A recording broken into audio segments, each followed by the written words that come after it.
اعوذ باللہ من الشیطان الرجیم بسم اللہ الرحمن الرحیم.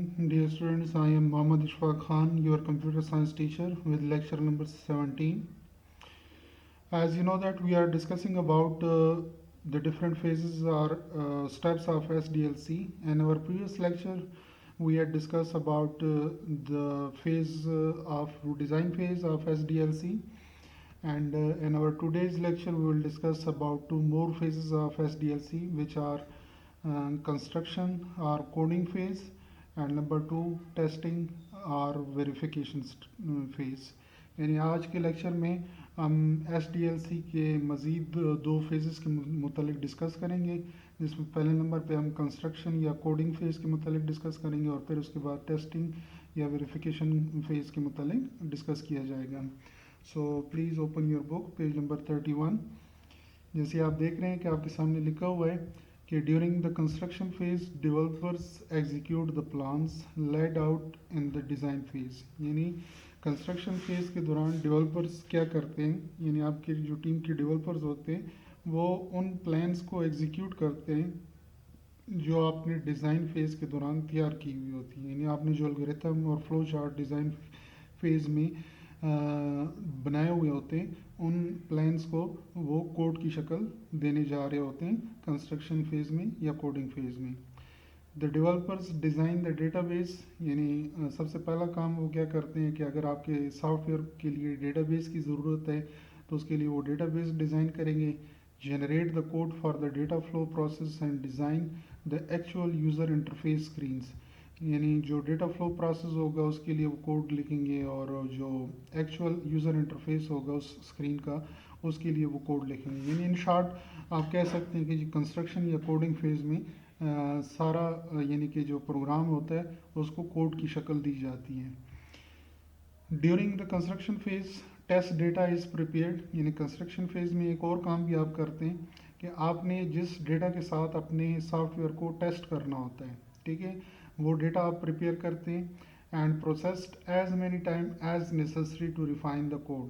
اور پھر اس ڈیٹا کو اپنے بنائے گئے سافٹ ویئر کی مدد سے یا جو کوڈ آپ نے لکھا ہوا ہوتا ہے اس کوڈ کی مدد سے آپ بار بار پروسیس کرتے ہیں. جب اس ٹائم تک پروسیس کرتے رہتے ہیں، یعنی اس ٹائم تک اس ڈیٹا کی مدد سے اپنے کوڈ کو ایگزیکیوٹ کرتے رہتے ہیں جب تک آپ کا ڈیٹا جو ہے وہ آپ کا جو سافٹ ویئر ہے یا آپ کا جو کوڈ ہے وہ بالکل غلطیوں سے پاک نہ ہو جائے.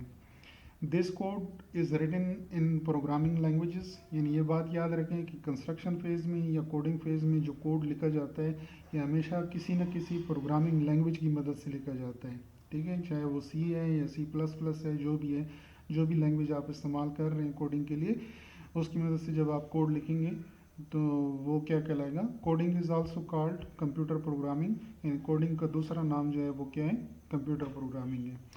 اب ایز یو نو دیٹ کہ ان اور پریویس لیکچر میں نے آپ کو ایک ایگزامپل کے طور پر ایک پروجیکٹ دیا تھا، students examination system development project کا، اور لاسٹ لیکچر میں ہم نے اس کا ایک چھوٹا سا یعنی اس پروجیکٹ کے ایک چھوٹے سے پارٹ کا فلو چارٹ بنایا تھا اور الگوریتھم لکھا تھا. اب ہم دیکھتے ہیں کہ اس فلو چارٹ کو یا اس الگوریتھم کو اگر ہم کوڈ کی شکل دیں سی پلس پلس لینگویج میں تو وہ کس طرح دی جا سکتی ہے. ٹھیک ہے، تو یہ دیکھیں آپ کے پاس یہ سارا کوڈ میں نے یہاں پہ لکھا ہوا ہے، ٹھیک ہے.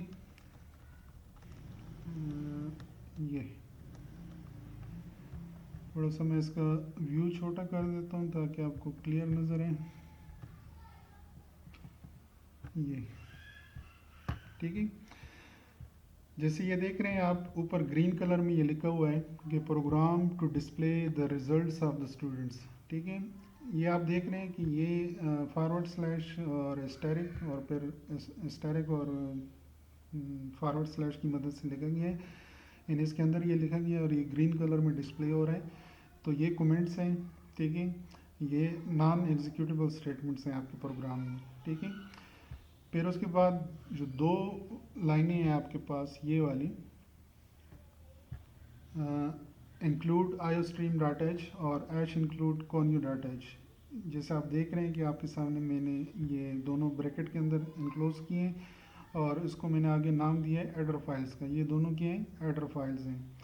ایڈر فائلز جو ہوتے ہیں یہ کسی بھی پروگرامنگ لینگویج میں پری ڈیفائنڈ فنکشنز ہوتے ہیں، ٹھیک ہے، یعنی جو ان پٹ اور آؤٹ پٹ فنکشنز آپ استعمال کر رہے ہوتے ہیں. اب جیسے اس پروگرام میں آگے آپ دیکھیں کہ سی آؤٹ فنکشن ہے یا سی این فنکشن ہے، ٹھیک ہے، یہ گیچ فنکشن ہے. تو یہ فنکشن آپ نے استعمال کیے ہوئے ہیں. تو ان فنکشنز کو استعمال کرنے کے لیے آپ نے یہ 2 ایڈر فائلز مسٹ انکلوڈ کرنی ہے اپنے پروگرام میں، ٹھیک ہے. اگر آپ یہ ایڈر فائلز انکلوڈ نہیں کریں گے اپنے پروگرام میں اور ان ایڈر فائلز کو انکلوڈ کیے بغیر آپ یہ فنکشنز استعمال کریں گے تو یہ کبھی بھی ایگزیکیوٹ نہیں ہوں گے اور آپ کا پروگرام جو ہوگا وہ ایرر دے گا. یعنی ان شارٹ ایڈر فائلز جو ہوتی ہیں وہ کیا ہوتی ہیں، وہ پری ڈیفائنڈ فنکشنز ہوتے ہیں اور اس سے آپ کے پروگرام کی کوڈنگ جو ہوتی ہے وہ کم ہو جاتی ہے اور آپ کا ٹائم جو ہوتا ہے وہ کم کنزیوم ہوتا ہے. بہرحال یہاں پہ میں زیادہ ڈیٹیل میں نہیں جاؤں گا کوڈنگ میں، ٹھیک ہے. مین چیزیں جو ہیں وہ میں آپ کو بتاؤں گا. کوڈنگ انشاءاللہ چیپٹر نمبر 3 سے سٹارٹ ہوگی پروگرامنگ، تو وہاں پہ ہم زیادہ تفصیل سے اس کے متعلق پڑھیں گے. پھر اس کے بعد یہ جو لائن دیکھ رہے ہیں آپ انٹ مین، یہ شو کر رہا ہوتا ہے پروگرام میں کہ یہاں سے آپ کے پروگرام کا مین فنکشن جو ہے وہ سٹارٹ ہو رہا ہے، ٹھیک ہے. پھر اس کے بعد باقی یہ جتنی بھی لائنیں ہیں، ٹھیک ہے، ان کو کیا کہا جاتا ہے، باڈی آف دا پروگرام. یعنی ان تمام لائنوں کو، جو بھی لائنز ان 2 بریکٹس کے اندر انکلوز ہوں گی، یہ جو 2 بریکٹس آپ کو نظر آ رہے ہیں، ایک یہ اور ایک یہ، اس کو ہم اوپننگ بریس کہتے ہیں اور اس کو کلوزنگ بریس کہا جاتا ہے. اچھا، ان دونوں اوپننگ بریس اور کلوزنگ بریس کو پروگرامنگ کی زبان میں کیا کہا جاتا ہے، ڈیلیمیٹرز کہا جاتا ہے. یہ بات یاد رکھیں کہ جو پروگرام کے اندر مین فنکشن کے بعد اوپننگ بریس ہوتے ہیں اور کلوزنگ بریس ہوتے ہیں، ان دونوں کو کلیکٹیولی کیا کہا جاتا ہے، ڈیلیمیٹرز کہا جاتا ہے. تو میں آپ کو یہ بتا رہا تھا کہ جو بھی لائنز آپ لکھیں گے اوپننگ بریس کے اندر اور کلوزنگ بریس کے اندر، وہ کیا کہلائیں گی، باڈی آف دا پروگرام کہلائیں گی. اور یہ وہ لائنز ہوتی ہیں، یہ وہ اسٹیٹمنٹ ہوتی ہیں جو آپ کے پرابلم کو سالو کر رہی ہوتی ہیں، جو آپ کے پروگرام کو بنا رہی ہوتی ہیں. اب جیسے اس میں دیکھیں کہ ہم نے جو پروگرام کا فلو چارٹ لکھا تھا یا الگوریتھم لکھا تھا کہ یہ پرسنٹیج بیس پہ ہم نے پرسنٹیج بیس پہ ہم نے اسٹوڈنٹ سے مارکس لینے تھے اور پھر اس کے بیس پہ ہم نے بتانا تھا کہ وہ پاس ہے یا فیل ہے. تو سب سے پہلے آپ نے یہ ایک ویریبل ڈیفائن کیا ہے فلوٹ ڈیٹا ٹائپ کا پرسنٹیج کے نام سے. اب آپ دیکھ رہے ہیں کہ یہ see out inter percentage of the students, یہ سی آؤٹ جو ہے یہ آؤٹ پٹ اسٹیٹمنٹ ہے اور اس کی وجہ سے آپ کے پاس اسکرین پر یہ میسج ڈسپلے ہوگا، enter percentage of the students, اور پروگرام کی ایگزیکیوشن جو ہے وہ یہاں پہ تھوڑی دیر کے لیے رک جائے گی، ٹھیک ہے. پھر جیسے ہی آپ مارکس انٹر کریں گے وہ آگے جائیں گے سی این اسٹیٹمنٹ پرسنٹیج، یعنی سی این اسٹیٹمنٹ کی مدد سے آپ نے یہاں پہ جو بھی ویلیو انٹر کی ہے وہ سی این اسٹیٹمنٹ کی مدد سے پرسنٹیج کو اسائن ہو جائے گی. یعنی جو بھی ویلیو آپ انٹر کریں گے وہ ویلیو ہو جائے گی کس کی، پرسنٹیج کی. اب آگے کیا تھا condition, if percentage is greater than equal to 40.0، یعنی اگر پرسنٹیج گریٹر دین یا ایکول ٹو ہے تو پھر 40.0 کے، تو پھر کیا ہو جائے گا، پھر یہ اسٹیٹمنٹ ایگزیکیوٹ ہوگی سی آؤٹ پاس، ٹھیک ہے، اور اس کے بعد کنٹرول یہاں پہ ڈائریکٹ ٹرانسفر ہو جائے گا، آپ کے پروگرام کی ایگزیکیوشن رک جائے گی. میں نے آپ کو بتایا تھا نا کہ چاہے پرسنٹیج یعنی کہ کنڈیشن ٹرو ہو یا فالس ہو، دونوں صورتوں میں ایک حصہ ایگزیکیوٹ ہوگا اور ایک اسکپ ہوگا. اب اگر کنڈیشن فالس ہوتی ہے تو پھر یہ حصہ جو ہائی لائٹ کیا ہوا ہے میں نے، یہ ایگزیکیوٹ نہیں ہوگا بلکہ یہ حصہ جو ہے یہ ایگزیکیوٹ ہو جائے گا، ٹھیک ہے، فیل، یعنی آپ کے سامنے فیل پرنٹ ہو جائے گا اور اس کے بعد یہ دو جو اسٹیٹمنٹ ہے گیچ، پروگرام کی جو ایگزیکیوشن ہے وہ اسکرین پہ رک جائے گی، ٹھیک ہے، اور آپ کے پروگرام کی ایگزیکیوشن یہاں پہ ختم ہو جائے گی. تو یہ آپ کے پاس کوڈ تھا جو student examination system development project کا، جو ایک چھوٹا سا ماڈول تھا، اس کے لیے ہم نے کوڈ لکھا. میں نے آپ کے سامنے اس کوڈ کو کمپلیٹلی ڈیفائن کیا، اسٹرکچر آف پروگرام کو ڈیفائن کیا، ٹھیک ہے. آئی ہوپ آپ لوگوں کو سمجھ آ گئی ہوگی. بہرحال یہاں پہ میں نے آپ کو دوبارہ بتا رہا ہوں کہ یہاں پہ آپ کو اتنا ڈیپتھ میں جانے کی ضرورت نہیں ہے، ٹھیک ہے. یہ کیا چیز ہے، میں نے کوشش تو کی ہے کہ آپ کو ساری چیزیں میں آپ کو بتا دوں، لیکن پھر بھی جو چیزیں رہ گئی ہیں وہ انشاءاللہ چیپٹر نمبر 3 سے ہم سٹارٹ لیں گے کوڈنگ کے متعلق، پروگرامنگ کے متعلق، تو وہاں پہ ہم زیادہ تفصیل سے اس کے متعلق پڑھیں گے. نیکسٹ اسٹیج ہے آپ کے پاس ٹیسٹنگ یا ویریفیکیشن فیز. کہتے ہیں کہ during the test phase all aspects of the systems are tested for functionality and performance. یعنی ٹیسٹ فیز میں آپ اپنے سسٹم کے جتنے بھی فیزز ہوتے ہیں یا جتنی بھی اسپیکٹس ہوتی ہیں، جتنی بھی سائڈز ہوتی ہیں، ان کو آپ فنکشنلٹی کے لحاظ سے